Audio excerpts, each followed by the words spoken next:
पण ते जेव्हा उडतात तेव्हाच तो दिसतो. हे बघा असा असतो ब्लॅक कलरची strip with a pink colour patch on the both the sides of the wings and the pink colour pink. ही फिल्टर फ्लेमिंगोची ही आहे.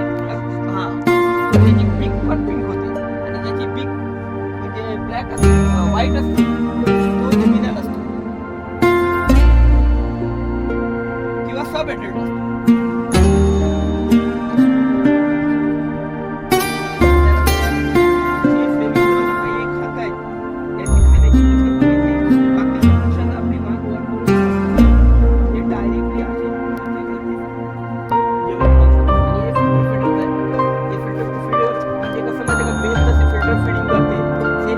पण फिल्टर फिडिंग करतात डक्स, वेल, परत राजहंस यांची जी झीप बनलेली असते दोन्ही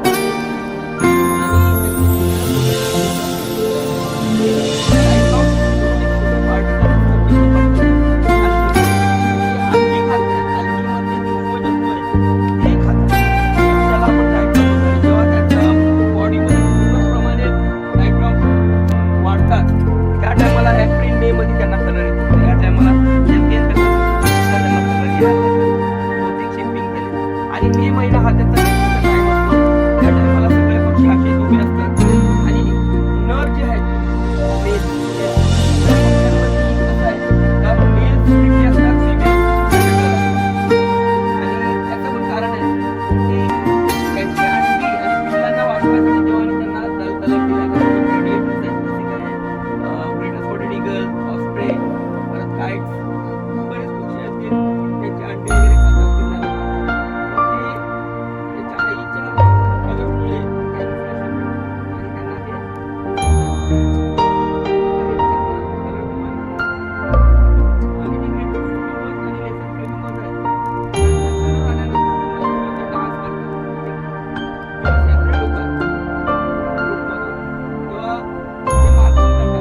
अल्गी बाहेर काढतात तेव्हा अल्गीचा कलर ग्रीन मधून ब्लड कलर मध्ये लाल कलर मध्ये टर्न होतो. तर किती त्याच्यामध्ये पिगमेंट टाकतात, जे त्यांनी कमवलेलं पिगमेंट असते लाल पिंक कलर, तो त्याच्यामध्ये ऍड करतात आणि मग ते फीडिंग करतात. तर लोक काय समजतात का तो मेल आहे त्या फिमेलच्या डोक्यामध्ये चोच घालतो, रक्त येते आणि मग ते रक्त फीड. असं नाही, ते क्रॉप मिल्क आहे, ते त्यांना त्या प्रकारे फीड करतात. आणि जे ग्रेटर फ्लेमिंगोज आहेत त्याची पिल्लं तुम्हाला बोलतो ते मासे वगैरे खातात. तर त्याची पिल्लं 11 दिवस राहतात. 12व्या दिवशी हवा त्यांच्या देशात असते, त्यामुळे ते काय करतात निघून जातात. त्या 11 दिवसांनी ते एक आवाज देतात. ते आपल्या आई-वडिलांचा आवाज बरोबर लक्षात ठेवतात. आणि 11 दिवसानंतर ते गेले का ते म्हणजे चालायला लागतात 11 दिवसात. मग ते स्वतःहून फीडिंग करतात. ती बारीक माशांची पिल्लं असतात की ते त्यांना माशांसाठी पण फीडिंग राहणार, यांच्यासाठी पण मासे अंडी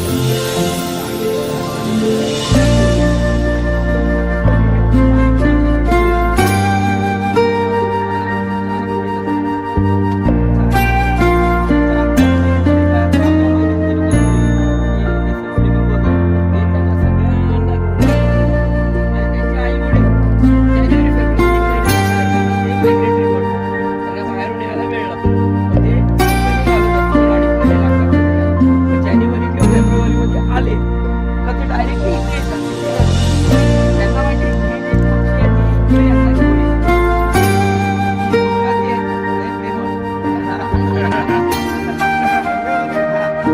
असं करतात ते. काय करतात माहितीये का, कोणालाच टाकत नाही, सब बाय बाय, हा सगळ्यांना घेऊन चालतात. आणि ते आता गुजरात जे बोललं तर ते अल्गी खातात, दुसरं काय खात पण नाही, प्युअर व्हेजिटेरियन. त्याच्यामुळे त्यांची भांडणं होत नाही. त्यांना मासे खायचे असतात, त्यांना अल्गी खायची असते, तर त्यांनी पण अल्गी खायची सुरुवात केली असती आणि मग यांच्यात भांडणं झाली असती. पण तसं नाही, हे यांचं डाएट वेगळं आहे, त्यांचं नाही. त्याच्यामुळे ते एकत्र राहतात आणि भांडत वगैरे नाही. आणि मग जेव्हा ते इकडे येतात त्या टायमाला फेब्रुवारीमध्ये तो आवाज दिला का त्यांची जी पिल्लं आहेत ती सेपरेट होतात. तोपर्यंत फेब्रुवारीमध्ये ते एकत्र नसतात ती पिल्लं. आणि मायग्रेशन हे कसं होते, मायग्रेशन हे कसं होते म्हणजे की जेव्हा जातात तेव्हा मान्सूनच्या हवा